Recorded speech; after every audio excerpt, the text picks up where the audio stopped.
Hi class, and welcome to another lecture for Psych 101. Today we're going to talk about Chapter 5, Sensation and Perception.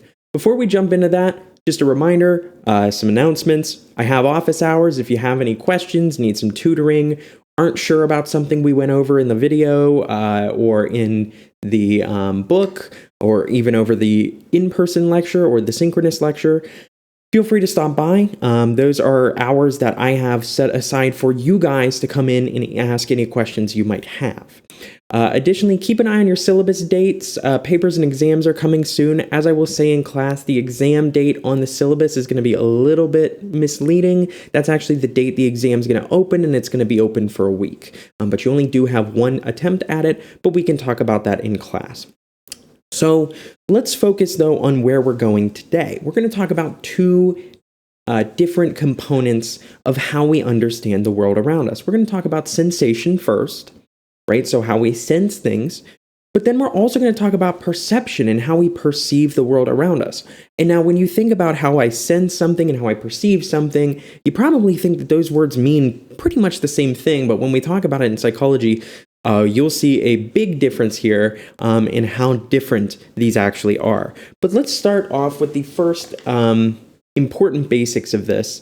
And actually, before I start off with that, one thing I want to say for those of you listening is that please, for this chapter, focus the majority of what you're doing on what I am talking about in the lecture and supplement what I am talking about in the lecture from the book. I'm not going to cover things like hearing, smelling, tasting, any of those. I'm simply going to be talking about vision when it comes to sensation. And the book does go into a lot of other stuff. I'm not going to cover that. This is an intro class, and I have limited amounts of time. So do keep in mind that we are only going to be talking about vision of our senses, but there's more information in there that I'm not going to test on if you want to look it up. So keep that in mind. But now let's talk about the important basics of sensation. And when we talk about sensation, we have two words that sound very similar and mean different things. We have this idea of senses. So our senses are the systems that translate outside information into neural activity, right? So how the light bounces off our eyes and becomes what we see, how the auditory waves come through the air, right? Those vibrations in the air come through the air, and we can hear things like that. Those are, right, our sensory systems, the ones that allow us to perceive the outside world, our eyes, our ears, what we can touch and feel. Those are all part of our sensation, or our senses, right? So vision, smell, hearing, taste, and touch. So that is what sense is. But we also have sensations, which is different. And you can already see I've been mixing these up a little bit. So a sense is a system that translates, right, what is going on outside us to something we can interpret inside us. And sensations are those messages that have been provided to us. So the sensations are going to be those neural sets of circuits that we are going to be experiencing. But not only that, we have this idea of perception as well. So we can actually make these senses into meaningful experiences.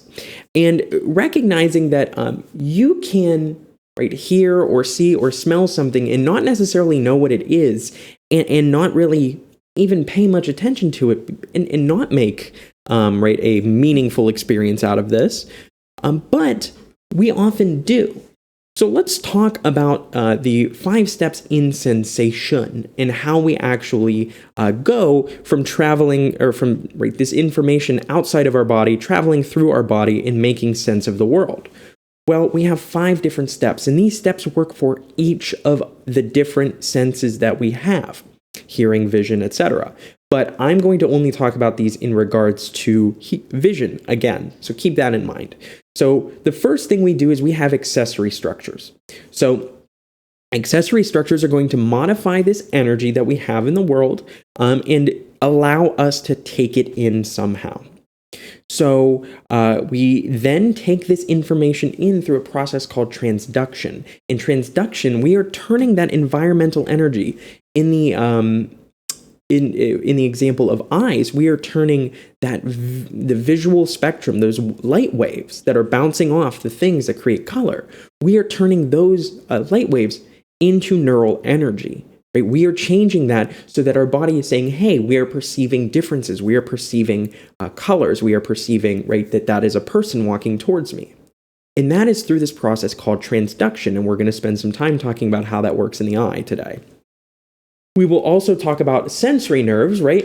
So back to chapter 3, as we said, this is going to carry those outputs from our sensory receptors to our central nervous system. So from our eye to our central nervous system, that central nervous system is going to speed that up all the way up through our spinal cord. Well, I guess not with the eyes. It's going to send it to the thalamus, which we talked about as being this relay station in the brain for all the senses.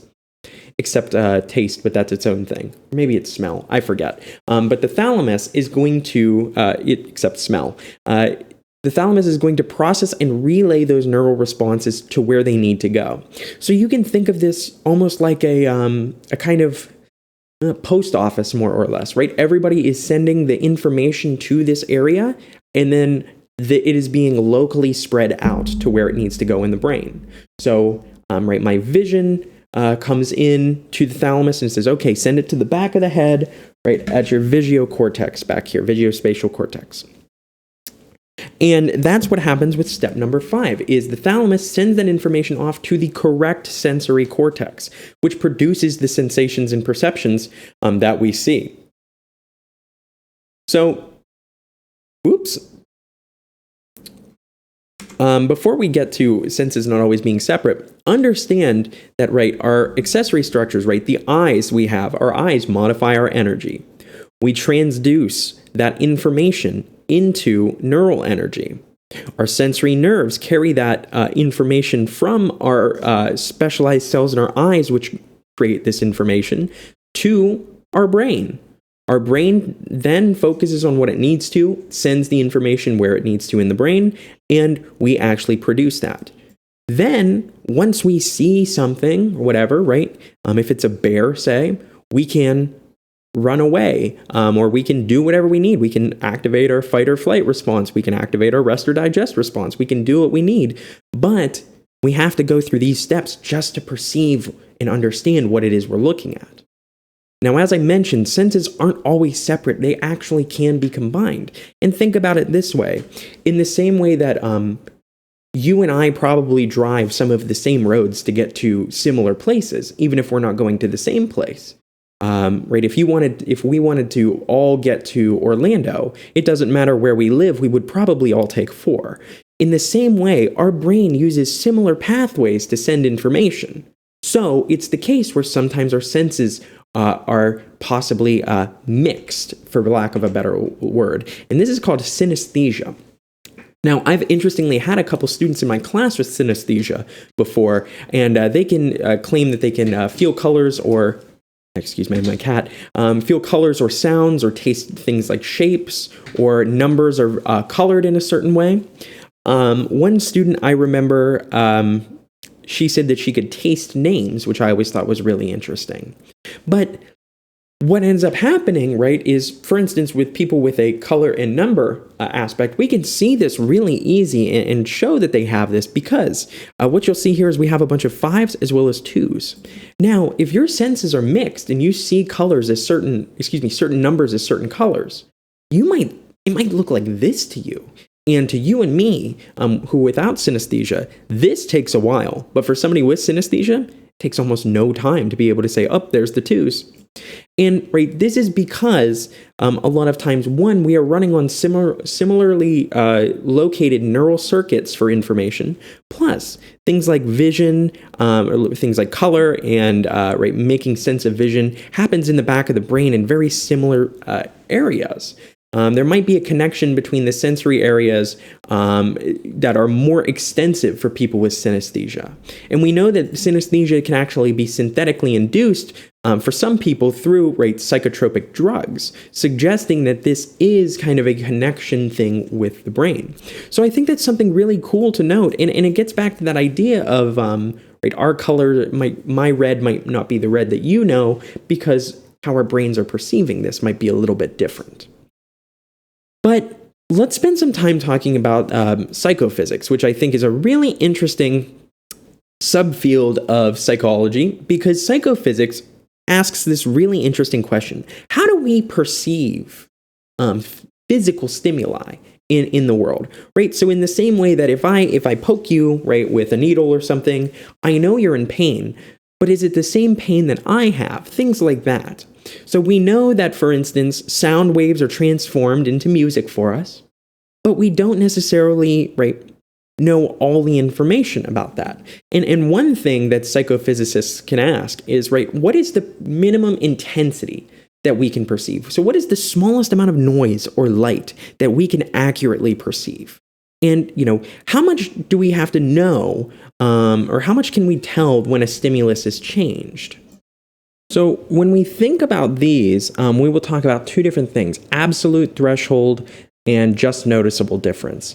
The one thing to recognize with absolute threshold is it's the idea that what is the absolute minimum amount of a stimulus that we can detect at least 50% of the time, right?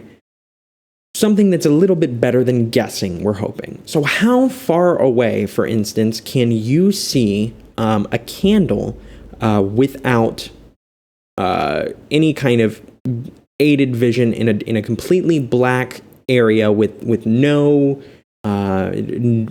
what are the perfect conditions, we could say? So what is the perfect conditions to see a candle, candle brightness in the dark? It's 30 miles, actually. So we can see a candle from 30 miles away about 50% of the time, suggesting that if we put like 3 or so candles away and it's a perfectly clear night and you can see 30 miles unaided or there's no issues, you're going to be able to see pretty much to like the next town, more or less. Well, what about like hearing, on the other hand? Hearing, you can hear the tick of a watch up to 20 feet away in a dead silent room. When it comes to things like taste, a single teaspoon of sugar you can taste in up to 2 gallons of water.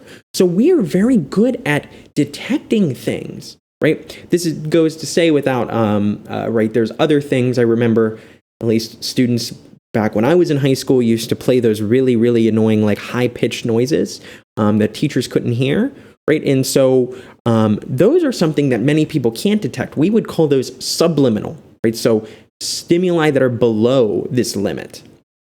And then there's also things that are above this limit, right? So the fact that you can see in, right, hopefully the room you're in, or you can see this, means that this is a supraliminal. So this is above that minimum threshold. This is what you can pretty accurately see all the time. Now, we talk about subliminal means, right, something below our threshold. So we also hear these things about subliminal messages. And this is definitely worth bringing up. Right, so subliminal messages are this idea that there are messages maybe being flashed on the screen. For instance, let me see if I can flash this very fast.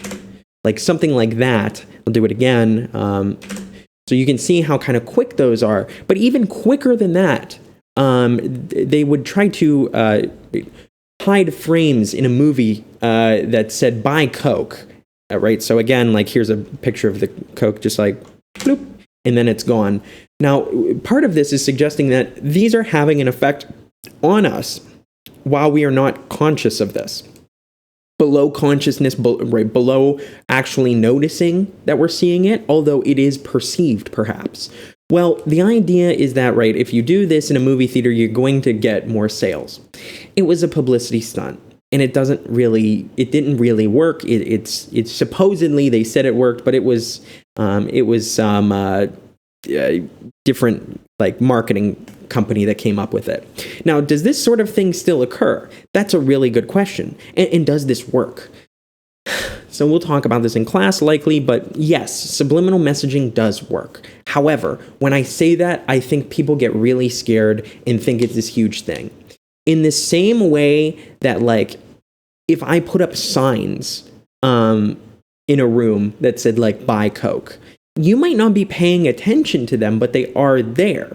And if you are already thirsty, and if you are already maybe considering, right, a drink, you might consider buying a Coke. Now, if I am a hydro homie and all I drink is water, and I go to the movie theater and I see these frames that say "Buy Coke," that they're still trying to do, I'm not going to buy Coke because I wasn't going to buy Coke to begin with. And we know that this subliminal priming effect has an effect on judgments and some emotions, but it's really short-lived. It doesn't last more than 5 or so minutes, and generally it's not a very useful and powerful tool to make people change their behavior. You're not going to make somebody do something completely ridiculous, but do recognize that subliminal messaging is something that we are getting messages that are subliminal every day. That doesn't mean they're vicious, right? They are things that we didn't really pay attention to or notice or perceive very well. And so the idea is that while these do probably have a very, very slight effect on us, it's nothing to really write home about. You cannot send me an email with some hidden code in it that's going to make me not give you guys an exam or something, or you can't show me a video that's going to make me just give you an A, right? That kind of subliminal messaging does not actually work. This link in here has some really cool, talking about backmasking and how we might be able to see some of these differences. It's a music site, but I'll go over it in class, but you're more than welcome to play around with it if you're interested in it as well. But that is the idea of absolute threshold and kind of what is underneath these subliminal messages. But now let's talk about the just noticeable difference. So the just noticeable difference is looking at a difference threshold. And like it says, is what is the smallest detectable differences between stimuli? What is a difference that is just noticeable?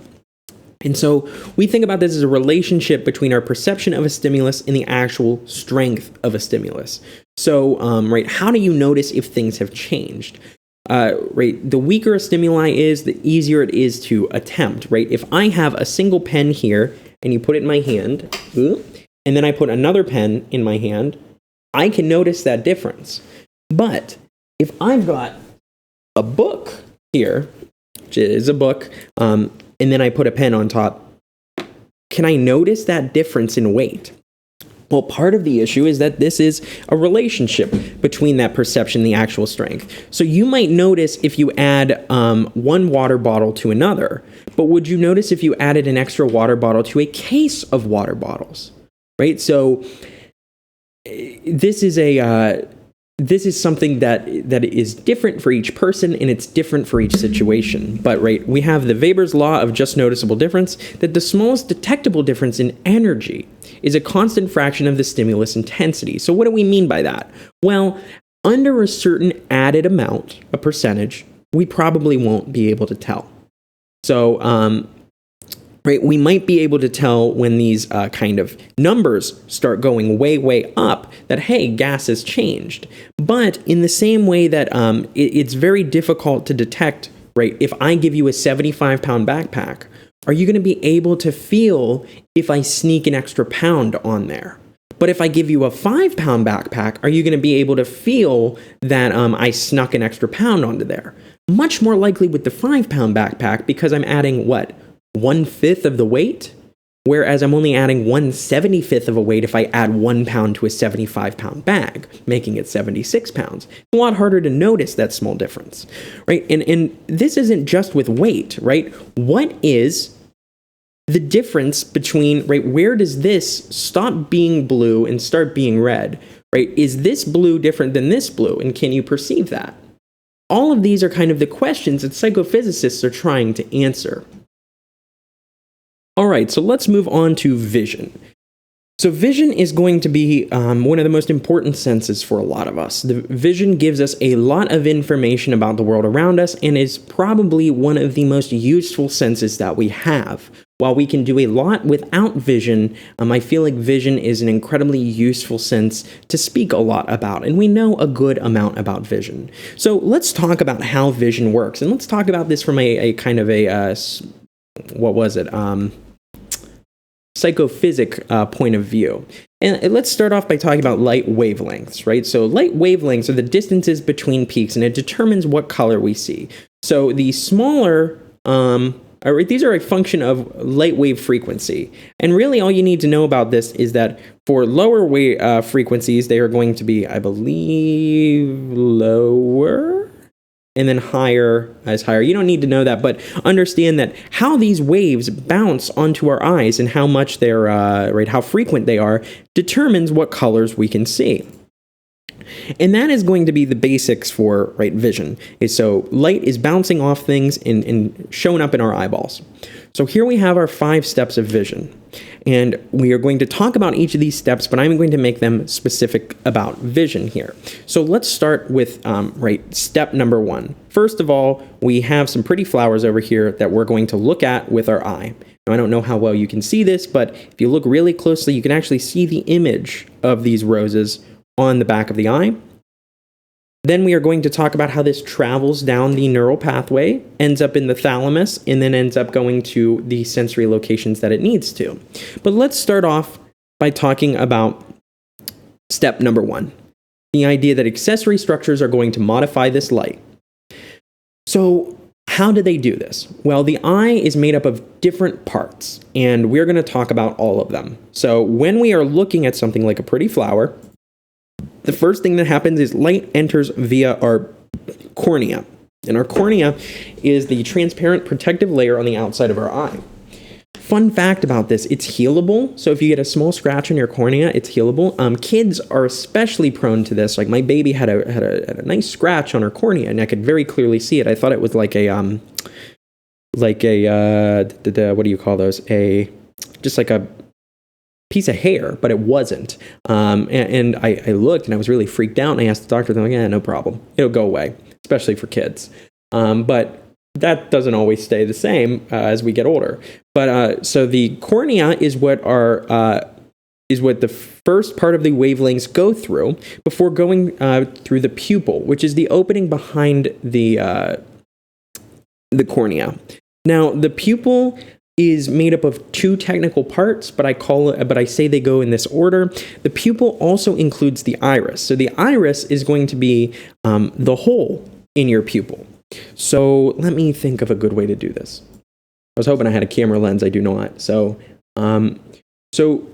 the light in your eye is going to go through the iris, which is through the pupil. So if I can make myself big for a second, what happens is the pupil is on the outside of, it's going to be the light coloredness that you see on your eye. So it's probably blue or brown or whatever color it might be, green, etc. And that's going to be the outside here.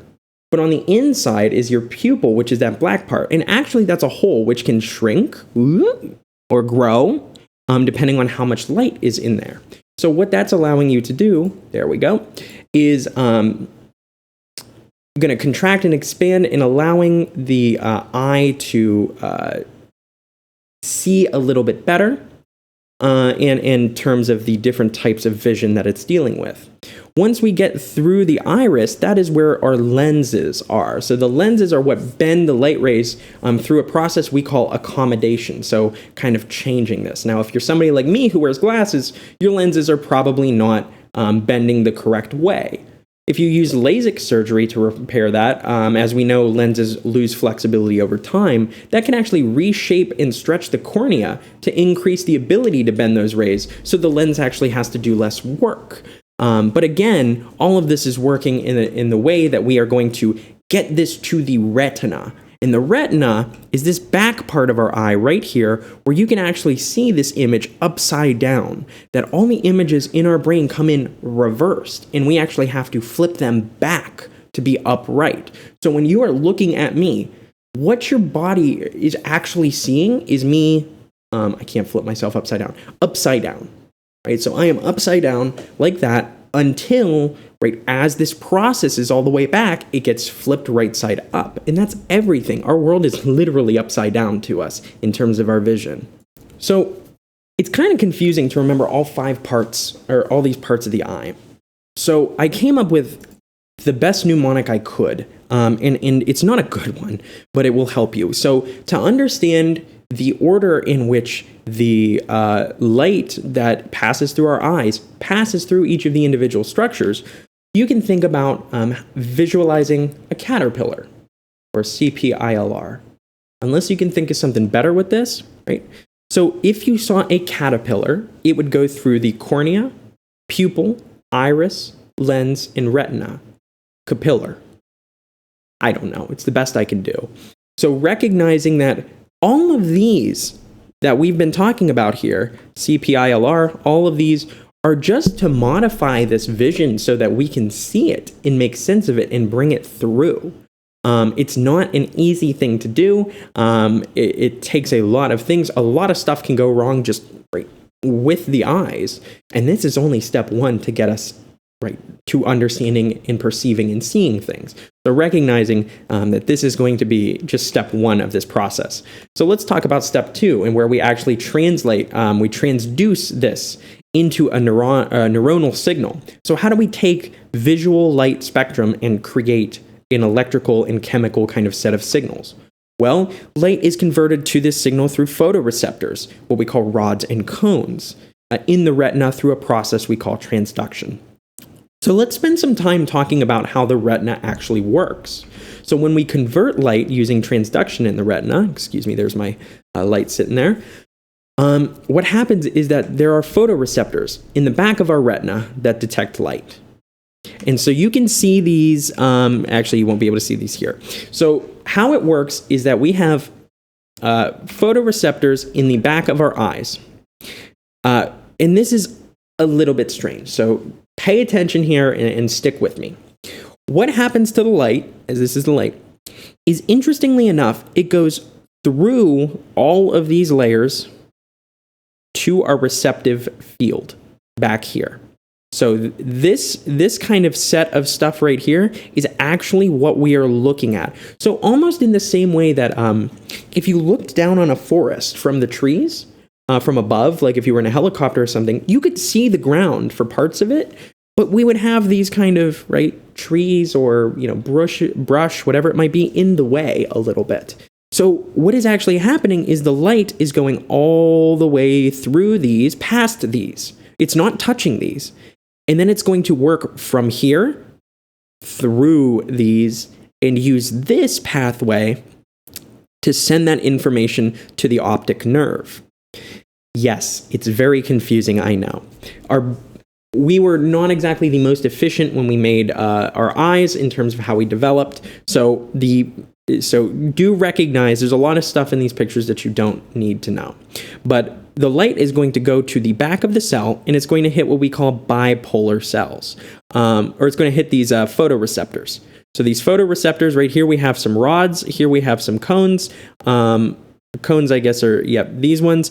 We'll talk about what those are in a couple minutes, but recognizing that our light goes to the back of the eye, it goes through these bipolar cells, and then it goes to what we call the ganglion cells, eventually, and then it hits up the optic nerve, which is right here. So I don't know how well you can see that back here, but you can actually see part of the optic nerve in the optic chiasm, as we call it, right here. But here is all of those, this light colored right around here is all of those optic nerve cells kind of put together. So we have two types of things in our bipolar, or we have two types of bipolar cells. We have rods and cones.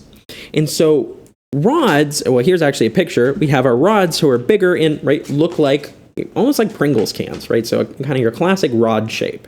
And rods are actually only sensitive to light, one pigment, so brightness or darkness. These are what you use in your night vision, and they're only mostly in the periphery of the eyes. They're much better off on the sides, right? So where you can see on the sides, right? So if you look at your fingers and you see where you can kind of stop seeing your fingers, I can still tell they're moving here. This is where you are going to be able to see light the best, because it's going to be filled with rods. But then we also have things like cones. Cones, on the other hand, are made up of three pigments and mostly in what we call the fovea. So again, here's a different look at our eye here. So light comes in through the caterpillar, as we called it, cornea, iris, pupil, lens, and then it goes to the retina. The retina right here is actually going to be kind of put through into the back of the eye. And then, as you see here, those cones are going to be noticed and used. And so the fovea is this kind of dip in the eye right here where we're going to have the most amount of cones. And cones control the color vision. So these are going to be in the dead center of our vision, right as I'm looking at you, you specifically in the camera, right where you are looking right now, that is going to be where the most amount of color is in the best ability for you to find color vision is using that. So while all of this purple is covered with a mix of rods and cones, rods tend to be more heavy on the outsides, cones are very heavy right in the middle, and we have kind of a set of mixtures here. And you can also see the next step that we're going to talk about, where all of that information goes down into the optic nerve right here. Now, we can talk about optic blind spots or optic right through because of the disc, right, where you can actually lose visual of certain things because there's a hole in our vision here to let our nerves go through. But we can talk more about that in class. So what you need to know is, first of all, how we are converting this light through the eye, through these rods and cones to the ganglion cells, which are going to send them down to the nerves. So the ganglion cells are going to actually be the axons to form the optic nerves. And this is going to allow us to now submit our kind of information we've gathered onto the next portion, which we already kind of know, right? This is going to be carrying out all that information from the sensory receptors, right? Our ganglion cells, our bipolar cells, our rods and our cones, and put them into the optic chiasm and send them down the line. Eventually, that line is going to lead to the thalamus, where we're going to process that information, and that thalamus is going to take us and put that information to the visual cortex, where perception occurs. So the last three steps are pretty easy, right? We send all that information up to the brain, to the thalamus, and then from the thalamus to the visual cortex. Cool. But understanding how we get those light waves into neuronal energy is a huge thing to understand. So let's spend a little bit more time talking about rods and cones, because rods and cones are going to help us understand what we can see. They're going to color our world. My dad is colorblind, and I think that's something that has really stuck with me throughout my life. I also have some troubles with blues and greens. Apparently my vision's just bad. But the idea is that this is a huge way in which we can see the world. And how is it that our brains are making sense of this information? Well, there's two theories on this. The first theory is the trichromatic color theory. So again, we're talking about cones right now. Cones equals color, whereas rods are black and white. So we know that from primary school that any color can be produced if we mix blue, green, and red in different ratios. This is the same thing on a TV, right? At least the old school TVs. So what happens is we have these different types of cones. We have cones for short wavelengths. We call those the blue, the kind of blue cones that are looking at blue colors. We have our medium wavelength, where we're looking at things in green, and then the long wavelength for green and yellow. Again, kind of like a computer. And you can, a computer screen or some screen with LCD? I don't remember. The idea here, though, is that if we have a white color here and we put the same amount of blue, green, and red, we can get white. We can do any specific color. And remember, each of these cones is only saying if it sees a color or not, if its color is activated. So when we have a mix of colors, right, when different colors are here, so I only have black and white things on my desk. So this, for instance, some cones are picking up on the red. Other cones are picking up less on the red. Maybe more of maybe some rods are picking up here. But like over here, actually on the other side, we can see certain cones are going to be picking up on the blues, on the yellows, etc. And those combined, when we have enough kind of mixture of it, is going to show us that ratio to create our correct colors. And a lot of times we can actually this is a great example of what explains color blindness, and a lot of times this makes a lot of intuitive sense. So if we think about, right, color blindness here, if you're colorblind, I'm sorry, but right, we can see the kind of mixture of these that get a little bit more difficult to read, at least for me, and how these colors are kind of similar but not exactly the same, and how different amounts of this color, different amounts of rods and cones being used are going to kind of mix those colors together for us. So that is the trichromatic theory of vision, that 3 chromas, 3 colors, right, that our cones have 3 different colors. Now we're going to talk about another theory that I think also fits with vision, and it's the opponent process theory. So think about what that means, opponent, like against each other, and that there's a process with this, and that visual elements are sensitive to color are grouped into 3 pairs. So again, talking about a 3-pair set, but each pair member inhibits the other. So we have a red-green pair, we have a blue-yellow pair, and a black-white pair. So what this means, think about it this way. If green is at the top here, red cannot fire. So if you have a color that says, hey, it's green, no, actually, it's red. Well, it's green now because I'm the one in charge. But if we swing it the other way, right, we could see red being the one. And so what happens is these opponent colors inhibit one another. Only one of these 2 colors can be said at a time, we'll say. And so, is it green or is it red? Well, it's more green. Okay, then it's green. Is it blue or is it yellow? Well, it's more blue. Okay, then it's blue. So one example of this is something we're going to do in class.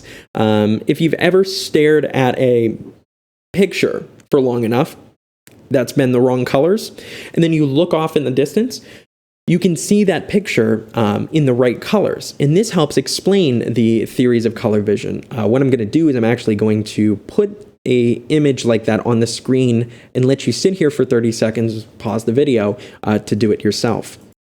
So if you go ahead and stare at the dot in the center for 30 seconds, you should be able to tell me what colors this is going to come up as. And if not, you can see for yourself. But I'm going to continue on, pause the video, and watch this if you'd like. All right, perception. Now, perception is going to be the second aspect of what we talk about, and it's also going to be very different than the first. So perception, right, helps us to make sense of the world, although our perception can be misleading. It's not necessarily the case where what we sense or our sensations are truly correct. So what is perception? Perception is the process of making sensations into meaningful experiences, not just right, what makes sense. So right, we can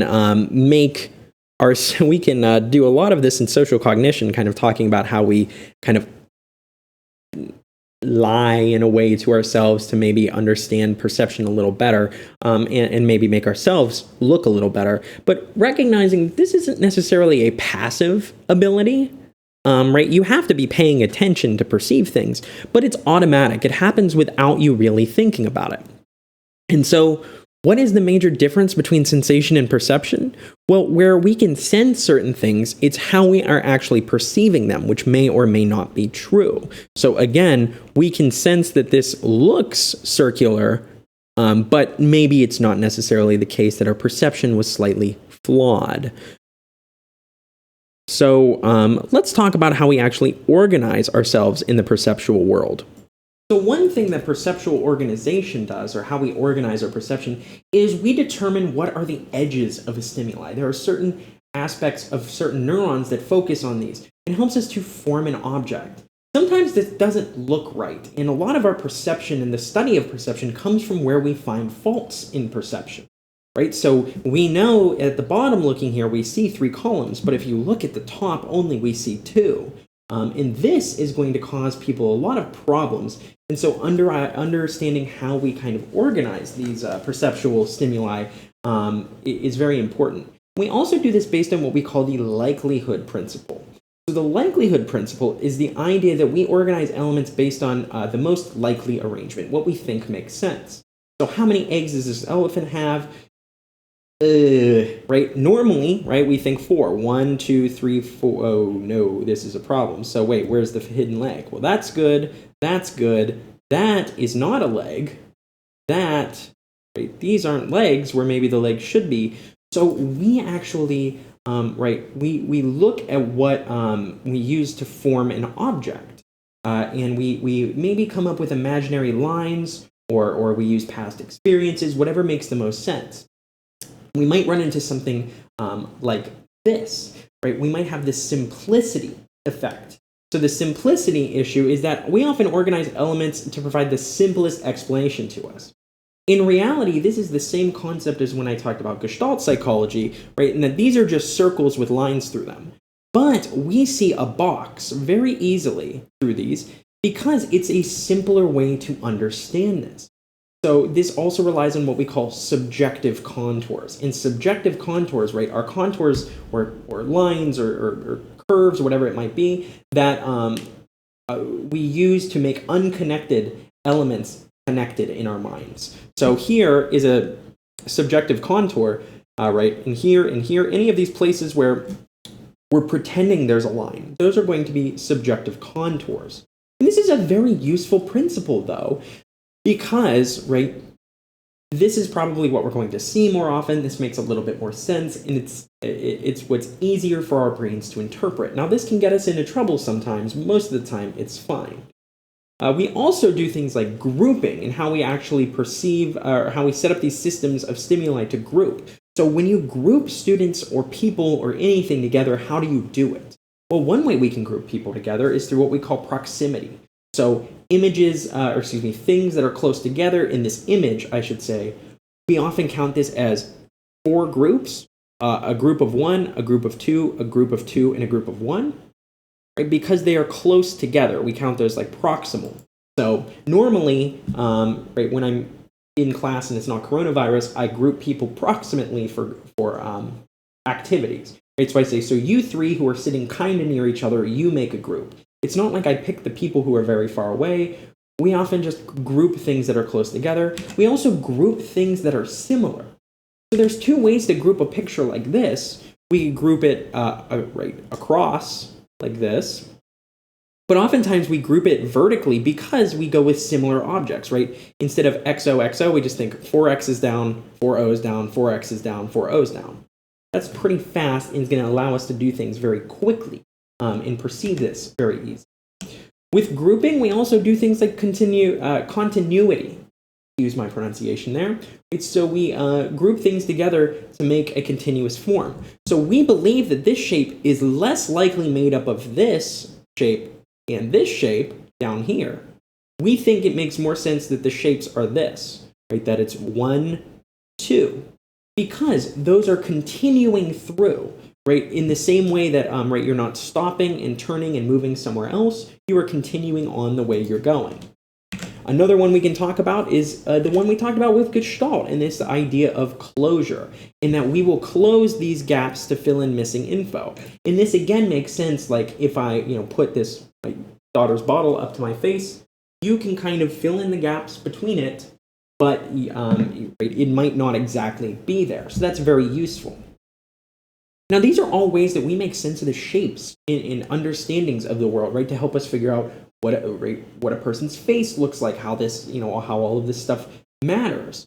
But not only that, thinking about what we're perceiving and how we're looking at it matters. We have this idea called figure ground processing. So we have a figure we can look at, or the ground behind it. So you can think about it, right, here's a good example. So here's my phone, and here's me behind it. If you're focusing on my phone, the phone becomes what we call the figure, and everything else fades to the background. Now, if you are focused on me instead of the phone becomes the background, even if it's in the front, because it helps us to pick out complex stimuli. So if you are looking at the white here, you see different kind of shapes. We have a pair of tongs right here. But if you look at the black, we see other shapes. You see a wine opener, a whisk, all of these different shapes, depending on if we look at the figure or the ground. So what does that look like? why is this happening, I should say? Well, we want to assign some meaning to this meaningless background, and we want to make it make sense. So we might choose to look at the figure here, in which case the word ground goes into the back. If we focus on the word ground, right, the word figure goes to the back. Here, right, we might claim that the figure is the vase, although it's not guaranteed to be. The figure could be the parts of the, or the figure could be the faces here, and the ground can become the vase, or whatever it might be, candle holder, whatever. So the idea is that you can kind of switch between these modes of what you're perceiving at and change what you see the figure as and what the background is. Another great example, and this is an example from a very famous person. I don't know how many of you recognize this from him. This is from M.C. Escher, who did a lot of the upside-down stairway painting that people know about. So figure ground processing is really cool. And actually, Stetson has an example of this. So we see in the Stetson logo, right, we have the figure, which most people, at least I saw it as the S originally, but in the ground, or if we switch, we have this hat here. I was actually on campus for like a whole day for my interview before I recognized that there was a hat in the logo, which I thought was really cool, but also really silly of me to not recognize that. But understanding that we can change what we see as the figure and we can change what we see as the ground depending on what we're focusing on. We also have this idea of perceptual constant. So this kind of goes back to that likelihood. So objects appear the same despite changes on the retina. So, right, we would argue that these three are the same door, right? It's just opened more. But if we looked at what we were seeing on our visual retina, this is completely different from this, right? If I put my hand up to the screen where I can't do that. If I took out this second door and I asked you, hey, is this door the same as this door that you saw on the last screen? You would go, absolutely not. Those are very different. But we perceive them as being the same despite changes. Oops. Shape. So size we can talk about here, which apparently, oops, let me pause this. Here we go. So the first one we can talk about is size. So size is the idea that these are different sizes, but we consider, these are the same size, I believe. No, they are different sizes. I had to double check. These are different sizes, but we perceive them to be kind of the same shape because we just assume that it's getting further away. We talked about shape as well already. In brightness, you can actually see all these inner squares are the same color, right, as I've drawn them below, but people perceive these as different brightnesses, especially these two, right? This gray looks darker to me than this gray, but I know in actuality that this can be constant, even though I'm causing some issues with my senses. So let's talk about depth perception for a second. Now, there's a lot going on in this picture, and I really like this. And let's talk about a couple things. We've got interposition and overlap. So how do we tell depth perception as a 2-degree ability? Well, one thing we can do is something over something else. So my phone is in front of me, so we would say that it has to be in front of me, right? It is overlapping that, so it must be in front. So we have this little guy here who is overlapping some of the ground and some of the background, some of the walls as well. And we have the big guy who is also overlapping the background as well, right? So that is telling us that this is going to be, that something is in front of something else and helping us to have depth or understand depth when there is none. Then we can talk about linear perspective. We have two eyes. And because we have this binocular disparity, as we call it, right, by two ocular eyes, disparity, right, difference between, we can perceive depth. This is why a baseball doesn't just get bigger as it comes towards us, but we can kind of see it moving towards us. It doesn't just stay the same. And so if we're using linear perspective, we can fake a 3D look. And one way we can do this is we can make this look like this hallway goes further back if we used curved, or well, straight lines, but angled lines. instead of drawing two perpendicular lines down the hallway like this, we draw lines that come together at an angle far away in the distance. So this line, right, is not straight, nor is this line. But together they help us to create the illusion of a linear perspective and the illusion of depth. We also have this idea of texture gradient. So we have textures on the front kind of tiles here that we lose in the back. So in the same way that if I ask you to stare out into a field of flowers, right, you're going to be able to see the flowers up close to you with a lot better detail, right? The texture of them is a lot clearer. Again, if you hold anything in front of your face, you're going to be able to see the texture on it much better than if you see it on the other side of the room or the other side of the field, in which case they all kind of blend together more or less. So you can see this really nicely here as these look like they have less detail because if we were further away from them, we couldn't see them as well. Right? So that is going to be one way we can also get depth perception to work. And then I talked about this binocular disparity, right? The fact that we have these two eyes that are going to play a role in this. And when we force ourselves to look at a single perspective image, we can kind of fool around with that 3D ability. One thing to also note about this picture, and I think is really cool, is these two are the same size, believe it or not. Pause your video and check yourself. This guy is as tall as this little guy, and they are both right, the same size of the image, but where they're placed makes them look 3D. It makes them look like a different depth. And this is kind of how this works. Okay, so we've talked about how we organize the world using all of these different kind of tools. But let's talk about how we recognize the world. And we do so in one of two types of processing styles.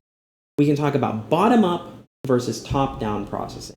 So bottom-up processing is going to be the idea where we analyze our stimuli based on the most basic features first. So we start with the most basic stuff and build upon it. Right? So this would be a good example of bottom-up processing, and this is using our feature detectors, or cells that activate in response to specific features, as we kind of briefly mentioned earlier. So if we see a triangle, certain neurons in our head are going to say, okay, well, I see this angle right here, I see this angle here, and I see this bottom straight line. And so then those features are detected, and then we combine them together to make this pattern. We can do the same thing with the D here, right, where the D has this line in the back and this kind of reverse C.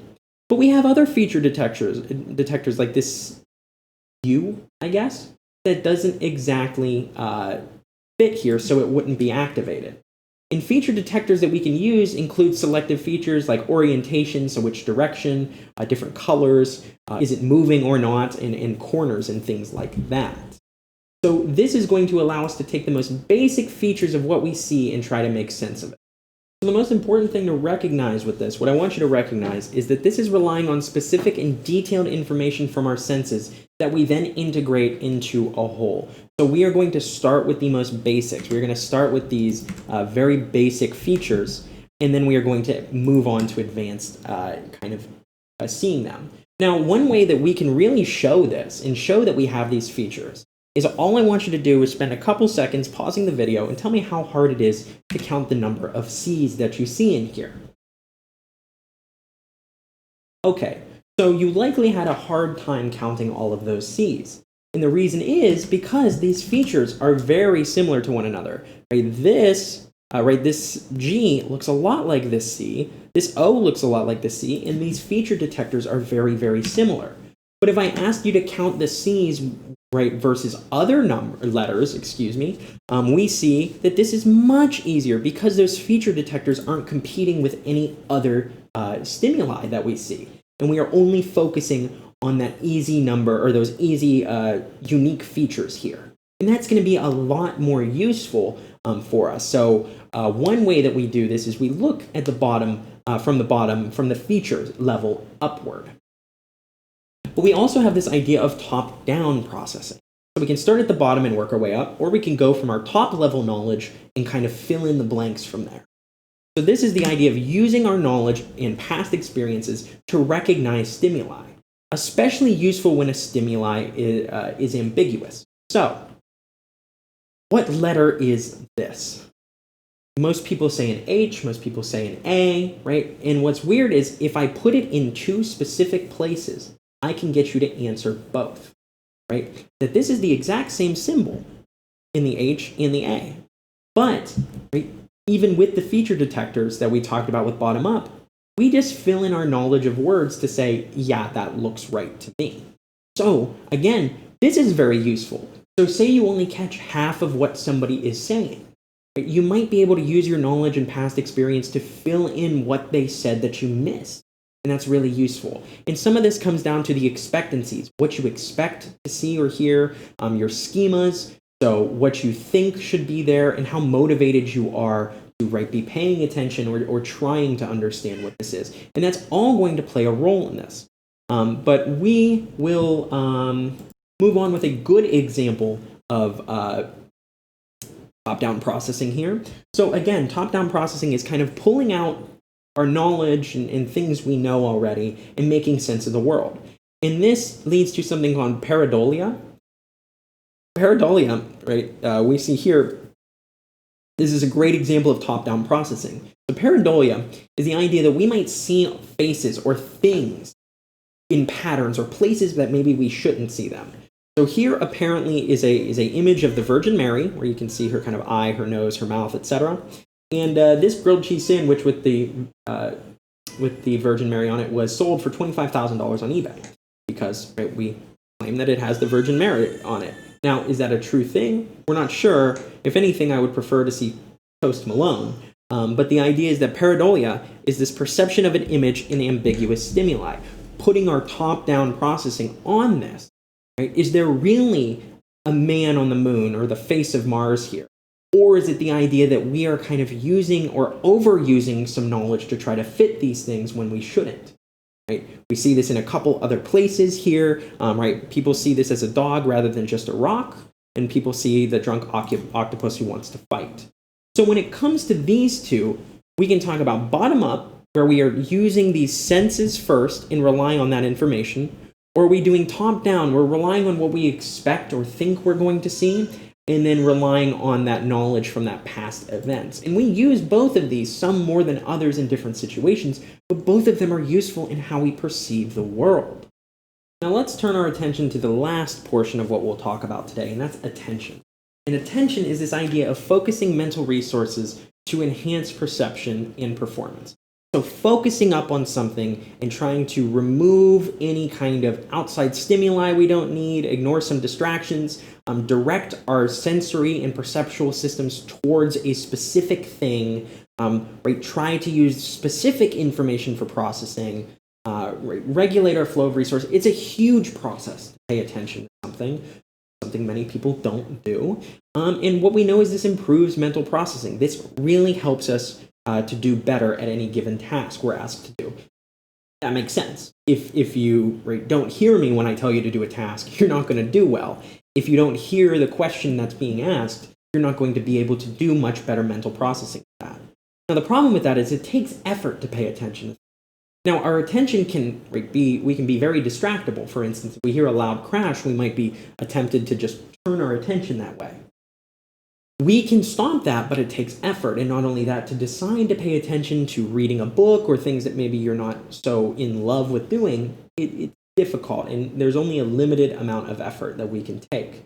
And if you are not paying attention, though, bad things can happen. So how do we pay attention, or how do we have attention? Well, we have attention in a couple different ways. The first way is that we have what we call overt attention. So overt attention is going to be attention that is very, very clearly done, So overt meaning, am I turning my head? Am I doing this in a way that other people can really tell? I'm sorry, I put my mic over here. I hope I wasn't too quiet. But we can also talk about, just moving our head. We can do covert attention as well, where we just maybe shift our attention. So we just don't necessarily move where what we're doing. Maybe we just sit there, mute our headset if we're listening to something, mute our AirPods, and then listen to what other people are talking about, but not necessarily making it clear. We can talk about divided attention. I saw a woman doing this the other day, and I was so ready to just scream out the window, right? AKA multitasking. But multitasking is very, like, when people think that they can multitask, they can't really. I used to think I could multitask. I cannot multitask. What most people think of as multitasking is paying attention to one thing they're doing while doing another automatically. So, for instance, if you are typing away and somebody asks you a question, you might not be paying attention to what you're typing anymore. You're just kind of working on autopilot. Or maybe you're only half listening and trying to switch between them as fast as you can. And it's very difficult to do. So these are ways that we can have attention. We'll talk about the Stroop task in class, but attention is automatic, right? We do pay attention to stuff, but keeping our attention on any one place can be a little bit difficult. So the question becomes, can we ignore irrelevant information? Well, yeah, we do all the time. Think about like the cocktail party effect in a situation in which when there's a bunch of people talking, you pay attention to only your name when it's called out. So we know we can kind of do that, but we are often what we call inattentionally blind. So we might be blind to unattended information. So it's obviously clear that if we're not paying attention to what somebody else is saying across the room, we don't notice what's going on there. But not only that, some of the stuff that we are paying attention to, we might miss, and this is called change blindness. So this is missing changes in the environment due to inattentional blindness. And many of you most likely missed the big change that I did during this class. If you know what it is, please let me know. If you don't, I guess somebody will have to tell you. So change blindness is the idea that we might miss something changing in the environment, although it does right before our eyes possibly. So keep that in mind. So attention also influences how we sense and perceive things, right? If you have an animal, you might know the idea of selective attention as well already. But that is all I have to talk about. We'll discuss more of this during class this coming week. If you do have any questions, please let me know. Otherwise, keep an eye on your syllabus dates, come by office hours, whatever you need. Other than that, have a great day. Can't wait to see you guys in class.